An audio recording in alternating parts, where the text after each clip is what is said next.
Instant noodles রান্নার খুবই মজার একটি রেসিপি শেয়ার করব। আশা করছি আপনাদের কাছে ভালো লাগবে। চুলায় প্যানে আমি পর্যাপ্ত পরিমাণ পানিকে ভালো করে গরম করে নিয়ে এরপর এখানে আমি 2 প্যাকেট ইনস্ট্যান্ট নুডলস দিয়ে দিচ্ছি।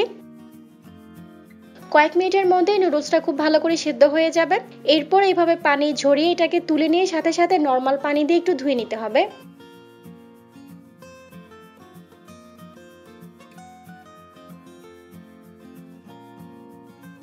চুলায় আরেকটি প্যানে আমি 1 চা চামচ দিয়ে দিচ্ছি রসুন কুচি।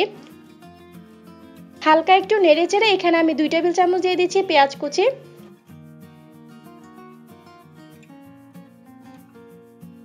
এরপর এখানে আমি 1/4 কাপ দিয়ে দিলাম হাড় ছাড়া মুরগির মাংস।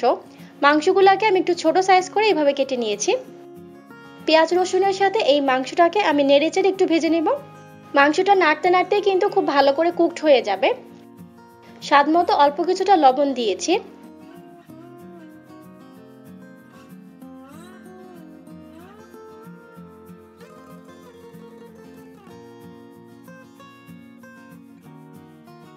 সেই সাথে হাফ চা চামচ করে দিয়ে দিয়েছি আদা আর রসুনের গুঁড়া। আপনাদের হাতের কাছে যদি আদা রসুনের গুঁড়াটা না থাকে সেক্ষেত্রে এখানে আপনারা সামান্য পরিমাণ করে আদা আর রসুন বাটাও ইউজ করতে পারেন। হাফ চা চামচ দিয়ে দিলাম গোলমরিচ গুঁড়া।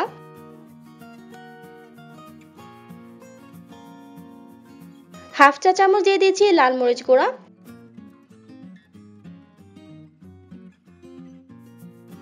মশলার সাথে চিকেনটাকে খুব ভালো করে একটু নেড়েচেড়ে মিশিয়ে নিচ্ছি।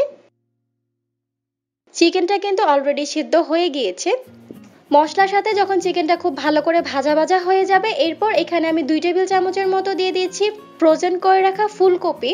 আপনাদের হাতের কাছে ফুলকপিটা না থাকলে এটা না দিলেও হবে। 2 টেবিল চামচের মতো বরবটি দিয়ে দিলাম। 2 টেবিল চামচ দিয়ে দিয়েছি টমেটো কুচি।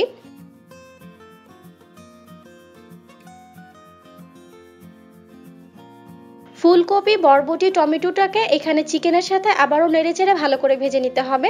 চুলার আঁচটা এই পর্যায়ে মিডিয়াম টু হাই আছে। প্রায় 1 মিনিটের মতো চিকেনের সাথে সবজিগুলোকে যখন ভালো করে ভাজা হয়ে যাবে তখন এখানে আমি 1 চা চামচ দিয়ে দিচ্ছি সয়া সস।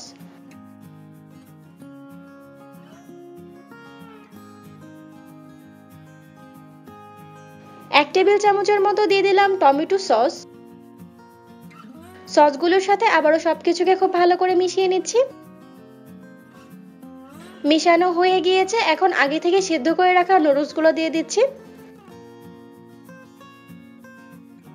ইনস্ট্যান্ট নুডলসের ভিতরে যে 2 প্যাকেট মশলা আছে সেগুলো আমি এখানে দিয়ে দিলাম। এখন সবকিছুকে খুব ভালো করে একটু মিশিয়ে নিব। ইনস্ট্যান্ট নুডলসটা সবসময় যে একভাবে খেতে হবে এমনটা কিন্তু না, মাঝে মাঝে এইভাবে কিন্তু খুবই মজা করে এটাকে রান্না করা যায়। সবকিছু একসাথে খুব ভালো করে মিশানো হয়ে গিয়েছে। এখন এটাকে আমি নামিয়ে সার্ভ করে নিব।